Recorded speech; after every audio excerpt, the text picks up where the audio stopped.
په بني اسرائیلو کې یو سړی د دې سړي نوم عامل و.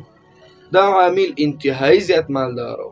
الله تعالی ورته ډېر زیات مال او دولت ورکړی او د ده د تره زامن ول هغه د ده سره حسد کولو چې دا به کله مړ کېږي چې د ده نه دا مال موږ ته په میراث کې پاتې شي. او د عامل چې و د ده پلار نوم و شرحبیل، عامل ابن شرحبیل، او د ده بچي نه ول او پلار یې نه و او مور یې نه وه. په پښتو کې ورته میراث وایي یا ورته میراث وایي او په عربۍ کې ورته کلاله وایي. دا کلاله و یعنې بچو ته میراث نه پاتې کېدو ځکه بچي نه ول او مور او پلار یې نه ول. د تره زامن په دې تمه ناست چې دا به کله مړ کېږي چې دا ډېر زیات مال ورسره دی دا موږ ته پاتې شي. خو یو ورځ راجمع شول خپلو منځونو کې خبرې کولې و چې دا مړ کېږي نه او موږ به دلته ناست یو راځئ چې مړ کړو. خو د تره زامن یې راپاڅېدل خپل د تره زوی د عامل یې ووژلو. کله چې مړ کړو بیا یې ویوړو د شپې په د کلي په منځ کې چې کوم هغه چرایي او ډېر خلک راټولېږي هغې ځای کې واچولو او بیا ویده شول. چې سهار کله خلک راپاڅېدل ګوري عامل خو مشهور سړی او مالدار او راپاڅېدل چې ګوري عامل مړ دی او چغې خلکو شو چې او دا خو عامل دی. د تره زامن را خبر شول او عامل چا مړ کړی دی. تره زامنو یې ځان انګاره واچول چې دا خو موږ هم نه یو خبر. راغلل موسی علیه السلام ته ورته ویل چې موسی علیه السلام زموږ د تره زوی چا وجلی دی او موږ به ترې انتقام او بدل اخلو. موږ ته به بس قاتل ښایي قاتل څوک دی. الله نه سوال وکړي چې قاتل څوک دی. اوس دومره جاهلان او کمقل دي چې الله خو ګورم موسی علیه السلام ته معجزه هم ورکوي په وحي سره ښودلی شي خو بیا هم غیرت کې راغلی د خلکو د قوم د شرم نه ویل چې موږ به خپل بدل اخلو موږ ته قاتل وښیه. بس په دغه وخت کې موسی علیه السلام الله تعالی ته سوال وکړي چې الهه دوی قاتل غواړي دا عامل چا وجلی دی قاتل موږ ته وښیه قاتل څوک دی. نو الله جل جلاله ورته ویل چې موسی علیه السلام دې قوم ته وایي چې غوا حلاله کړي. غوا دې حلاله کړي او د غوا سیسه غوښه دې راواخلي په دې مړي دې ور واچوي مړی به راژوندی شي خپل قاتل به وښیي بېرته بیا مړ شي. دا موسی علیه السلام دې قوم ته خبره وکړي چې الله تعالی وایي چې تاسو غوا حلاله کړئ او دغسې کار وکړئ. خلک په خندا شول او موږ درته چې قاتل لا ته تاسو غوا حلاله کړئ ته خو موږ سره ټوکې کې موسی علیه السلام ته ووایي. نو موسی علیه السلام خفه هم شو او غوسه هم شو چې زه خو پیغمبر یم او ما ته وحي کېږي نو زه ولې ټوکې وکړم ټوکې خو د جاهلانو کار دی. نو چې دا خبرې ورته وکړلې خلکو وویل چې او دا خو چې رښتیا وایي دومره زیات په غوسه شو. ښه داسې کار وکړه دې قوم ورته ووایي چې موږ ته لږ بیان وکړه چې دا غوا به څو کلنه وي زړه به وي ځوانه به وي څه شی به وي. نو بیا موسی علیه السلام الله تعالی ته سوال وکړو چې الهه دا خلک پوښتنه کوي زما دا قوم چې دا غوا به څو کلنه وي څه رقم به وي. نو الله تعالی وحی وکړل چې ای موسی علیه السلام دې خلکو ته وایي چې دا به داسې غوا وي چې نه به ډېره زړه وي نه به ډېره ځوانه وي درمیانه غوا به وي داسې غوا حلاله کوي ځئ. بیا یې دې خلک دا قوم راغی ښه دا خو دې ورته وویل او رنګ به یې څنګه وي کوم رنګ غوا حلاله کړو. نو موسی علیه السلام الله تعالی ته سوال کړو چې الهه دا خلک پوښتنه کوي چې څنګه غوا حلاله کړي رنګ به یې څنګه وي. نو الله جل جلاله ورته وفرمیل چې کلیمه دې خلکو ته وایي چې تکه زیړه غوا حلاله کړي. داسې زیړه غوا چې کتونکي خوشحاله کوي یو داسې زیړه چې څوک ورته ګوري نو زړه یې خفه کېږي بل داسې زیړه چې څوک ورته ګوري نو زړه یې خوشحاله کېږي زیړه غوا. موسی علیه السلام دې خلکو ته وایي چې تاسو زیړه غوا حلاله کوئ. نو په درېیم ځل د بني اسرائیلو بیا موسی علیه السلام ته وایي چې لږ سم بیان راته وکړه موږ باندې دا غوا بیخي ګډه وډه شوله څه رقم غوا پیدا کړو ته خو لږ راته صحیح ووایه. نو موسی علیه السلام بیا الله ته سوال وکړو چې یا الله دا خلک بیا وایي چې لږ واضح بیان راته وکړه چې سم دا موږ باندې مشابه شوله او ګډه وډه شوله چې لږ صحیح معلومات راته وشي. بس الله تعالی آیاتونه بیا نازل کړو ورته ویل چې موسی علیه السلام دې خلکو ته ووایه چې دا به داسې غوا وي چې ارټ به یې نه یې کړي اوبه به یې نه یې راویستې کلبه به یې نه یې کړي څوک به پرې سواره شوي هم نه وي په دې باندې به ټاپې باندې نه وي او زخمونه به پرې نه وي. نو دوی په سوالونو کې سختي شروع کړه نو الله تعالی په دوی باندې سختي شروع کړله. بیا دوی 40 کاله په دې غوا پسې ګرځېدل او دوی موسی علیه السلام ته ویل چې انشاءالله موږ به دا غوا پیدا کړو. په دغه ځای کې دوی انشاءالله وویل.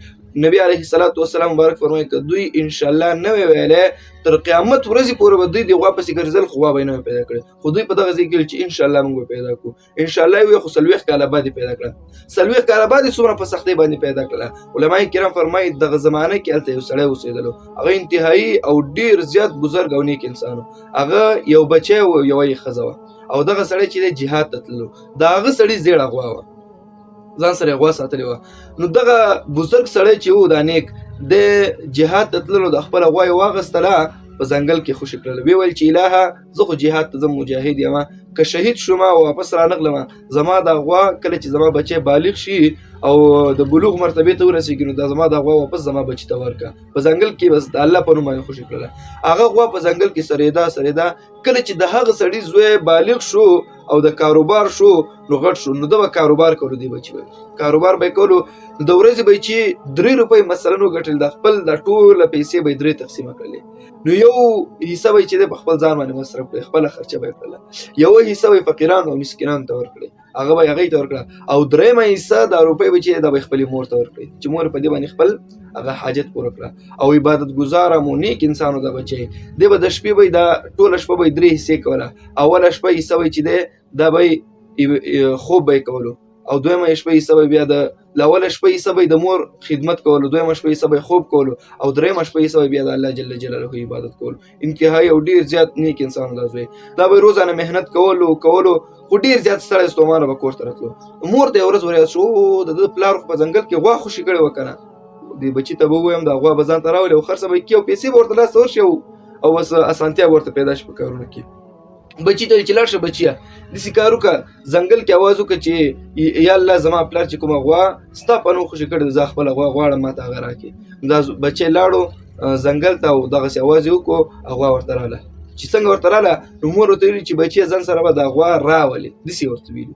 نو چې څنګه دی ځنګل ته لاړو، غوا یې د پړي نه ونیوله او چې راوسته یې غوا ورته ګویا نه شوله، په خبرو شوله. ورته ویل چې زما د پاسه کښېنه زه به دې بوځم او به دې رسوم.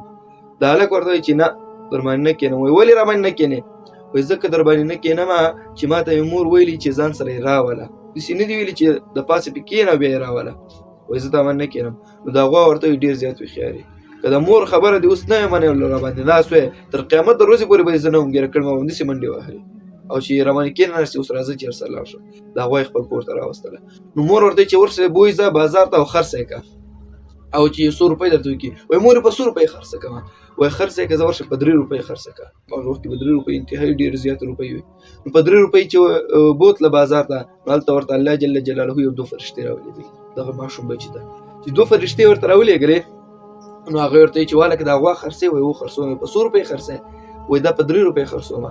وایي مونږ به یې درنه په 6 روپۍ واخلو، ډېره قیمتي او ښایسته غوا ده، خو داسې کار وکړه د مور سره مشوره نه کړې، همدا ته یې راکړه. وایي نه، وایي زه به مې اول د مور سره مشوره کوم بیا به یې په 6 روپۍ درکوم. وایي ښځه ورشه د مور سره مشوره وکړه.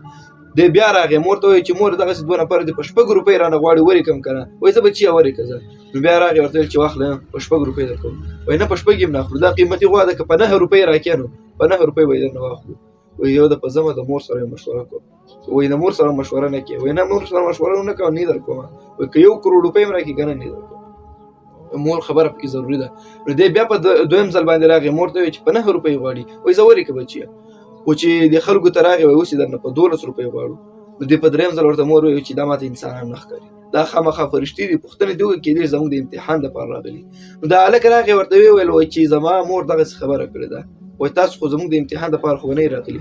نو دغه دواړه فرښتې ورته وایي چې موږ انسانان نه یو، موږ فرښتې یو او موږ الله جل جلاله د دې دپاره رالیږلي یو، موږ ستا غوا نه ده په کار. تا دلته په دغې بني اسرائیلو کې یوه حادثه شوې ده، مړی شوی دی او هغه سړی د خپلو د تره زامنو وژلی دی او دغسې او د غوا شرط الله جل جلاله ایښی او زیړه غوا په د ټوله دنیا کې بل ځای کې نشته، همدا تاسو سره دا یوازې. دوی به دا غوا د تا نه طلب کوي او غواړي به، خو ته به په لږ قیمت باندې نه ورکوې، په دومره قیمت به ورکوې ته به ورته وایې چې د غوا دا سرمن چې ده به راته د سرو زرو نه ډکه کړي، بیا به یې در کوم او د هغې نه بعد یې ورنه کړي. نو خلک ګرځېدل 40 کاله بعد یې دغه ماشوم سره دغه غوا پیدا کړله.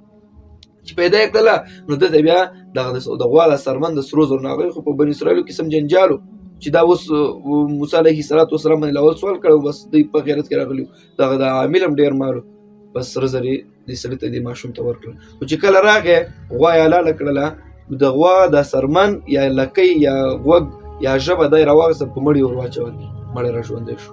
والکه چا وجلی؟ هغه تره زوی ولاړ. خو تا ووجلم که نه؟ تا ونه وجلم، بس بل تره زوی یې ولاړ، هغه ته تا ووجلم. بس موسی علیه السلام ورته وایي چې سړی مو خپله وژلی او اوس وایي چې موږ د قاتل وښیو، بس هغې ته یې سزا ورکړله. 40 کالو پورې دومره حسد او کینه په زړه کې اچولې وه او بس د هغې نه بعد دا کوم د تره زامن چې دا په دار شول او اعدام شول. نو دا قصه په قرآن عظیم الشان کې په اوله سپاره کې ذکر کېږي. نو په دې ځای کې علماء کرام څو نکتې په دې ځای کې ذکر کوي. په دې کیسې کې زموږ دپاره ستاسو دپاره یو څو نصیحتونه دي. یو دا دی چې بې ځایه او فضول سوالونه کول پکار نه دی یو چا نه، چې چا درته ویل چې دا کار وکړه ورته ښه سیده کومه وداسې مه کوه څنګه به یې او داسې به یې او څنګه به یې او داسې به یې بس دې سره دې بیا ټول کارونه خرابېږي. یو دا درس دی پکې چې بې ځایه فضول سوالونه مه کوې. او دویم دا سبق او غټ درس دی او نصیحت دی پکې مونږ او دا لپاره که څوک هم د مور او پلار خدمت او د هغې صحیح خدمت او تعلق ورسره ساتي نو الله جل جلاله به یې دغسې په ډېرو انعاماتو ونازوي لکه څنګه چې دغه ماشوم دغه سړي د مجاهد زوی الله جل جلاله ونازولو.